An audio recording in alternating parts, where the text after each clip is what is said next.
Hello, I'm Joseph Rothschild, and this is Lunar Aggro.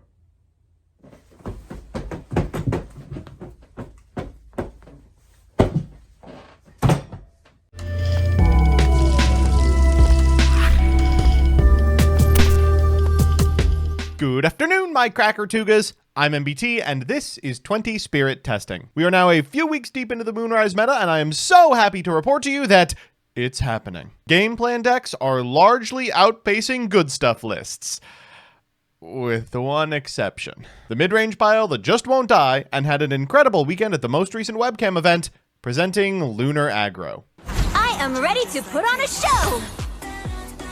So here's the list, stolen from Cards and Coffee TCG. As always, I'll give you a background about the archetype, a little bit of a discussion about what I hope the deck can do, and of course, the card by card. But first, if you've been compelled to casting by my videos, I've got great news for me! I've got an affiliate code in the Elestrals shop, so if you're picking up cardboard or plushies, please use that link down there. It helps the channel immensely. Now back to the video. With that, let's look at Lunar Aggro.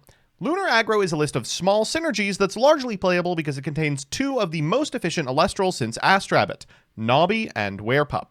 Nobby can decrease non-lunar or solar enchanted Elestrals by 2 on enchant, and when it clears an Elestral, tags into the hardest 2-drop to kill, save for the other one. Werepup is as close to a 1-card combo as Elestrals presently has, nabbing a full moon and then ranking up into Like a Void, usually putting out somewhere in the neighborhood of 5 damage in a single hexproof turn. And that's it.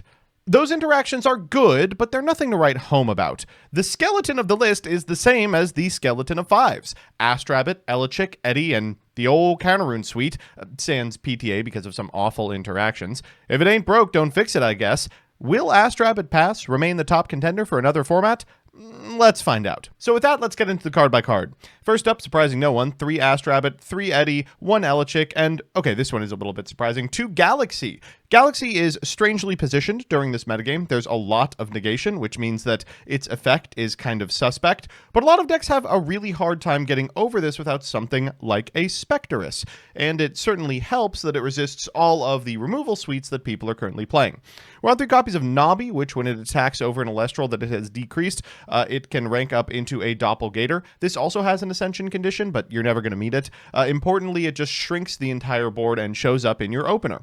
We've got 2 copies of Spectrus, just good at picking off guys right now. 3 Werepup, which on cast gets you Lunar Phase Full Moon. We're on 2 and then 1 in the board. Lunar Phase Full Moon lets you enchant 2 Lunars to an Elestral on your field. That's incredibly powerful, not only because it triggers Werepup's rank up condition to go into Like a Void, which deals piercing and is unaffected by counterrunes if you have cast Full Moon this turn. It's also just a generally good card. It can take what would be a crash into a lethal amount of damage. It can really trigger some fantastic effects by like enchanting a Nobby. It's good stuff.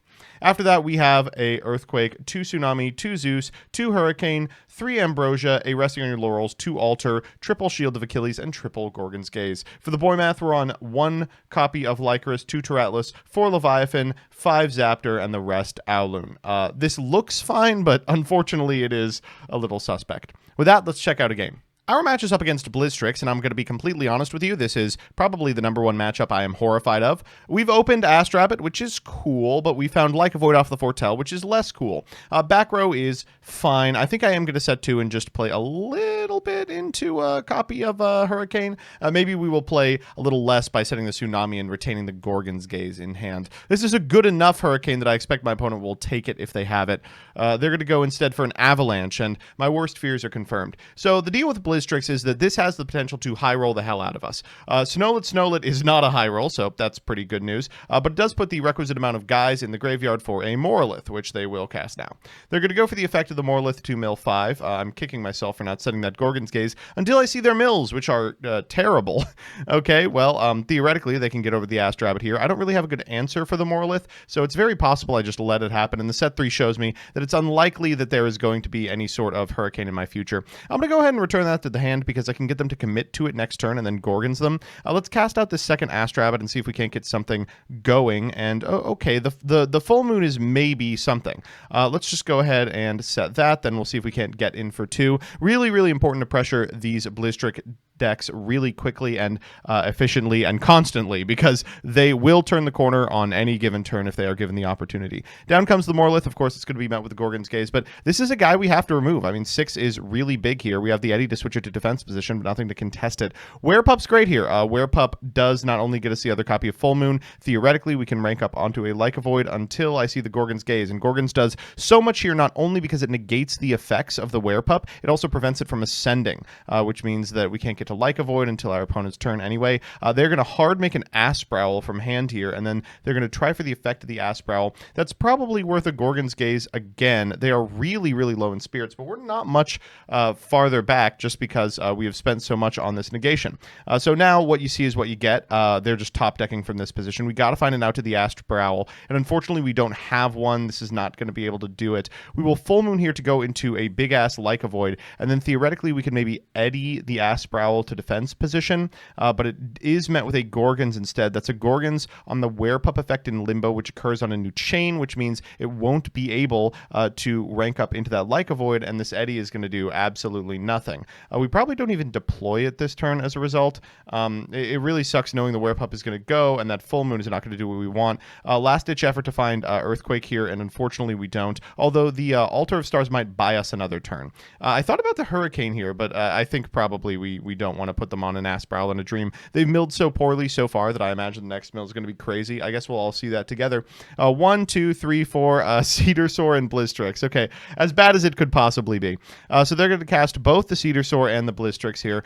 They do have the requisite amount of stuff in their Spirit deck in order to make the Blizztricks correctly. So they will do that, put a Lycoris under it, and then they're going to Double Frost cast that Cedar Soar. They're going to go for the effect of the Blizztricks here in order to shuffle 3 of these bad boys back and then spin a card. What are we even working with? They could theoretically full clear if they expect nothing in the back row is going to matter. We're going to have to proactively Tsunami because, of course, this doesn't target. They will destroy the Werepup, just trying to get that Spirit differential down a little bit, and suddenly we're at 5 to their 6. So they can't attack us this turn, but we really don't have too much to do. While we are under Resting on Your Laurels, unfortunately, it hits the Cedar Soar at present. We'll go Altar in order to try and re-enchant this Astrabbit. I'm going to pay from out of the Spirit deck just so we can just shuffle these around. We'll switch that Cedar Soar to attack, and okay, the Zeus is good. Theoretically, a Zeus and an Eddy could get us over the Blizztricks, and then I check my Spirit deck and realize we don't have any Thunders left.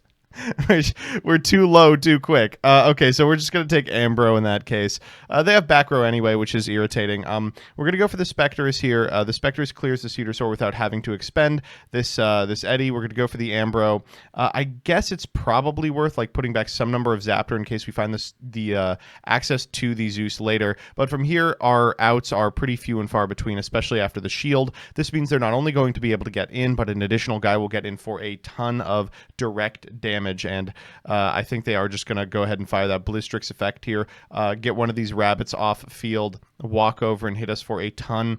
Let's see what they commit to. Just checking the grave real quick to see if there's anything worth shuffling back. And there is. They're just going to go ahead and send that Astrabbit. Then they will do another Ascension here into another Asprowl. 3 in Spirit deck. They are going to gun it. Makes sense to play a little greedy from this position. Wow. So they did hit a Cedar Soar, but confirmed that they don't have the right spirits in their Spirit deck to actually cast it, because if you're unfamiliar, Cedar Soar has to come in with either Earth or Frost. So we're going to leave the amount of necessary materials in there to cast Earthquake, but I don't really know why, because like it would have to be like Earthquake plus Laurels, but that puts us on 0. We can Laurels away the Blizztricks, but we have no answer for this Asprowl. Have to be like Ambro plus Eddy plus Ratio plus your White. I don't know. As is, we have lost this game, regrettably. So we're back with the deck, and yeah, wow, I think that exemplifies my feelings with this deck perfectly. Let's do the pros and cons. First, the pros. 1, this deck is super efficient. In a format where people are jumping through hoops to get to their end boss, it's nice to have one as simple as normal Werepup. 2, Hurricane. This is one of the few decks in the format that I think can safely fire this card and feel good about it. And 3, a lot of decks right now have a real problem with simultaneously playing around the Lunar guys, enchanting onto Lunar or Solar in order to play around Nobby, and also playing around Galaxy. This deck punishes both. And the cons. 1, it's just doing normal stuff. There's no super high top end, there's no high roll, and as a result, it can be outpaced. 2, one of the strengths of decks like this in the past has been the strength of its removal. Well, Earthquake and Laurels are now limited, but 5s has gotten away with winning combat enough that it really didn't matter. However, now you need removal. You can't beat over Blizztricks, it's a real weakness. And 3, the boy math. You wouldn't expect it to be this bad in what's mostly a 3-element deck, but I was constantly missing stuff. All in all, this deck's good, really good, but in my opinion, I think it's currently overperforming.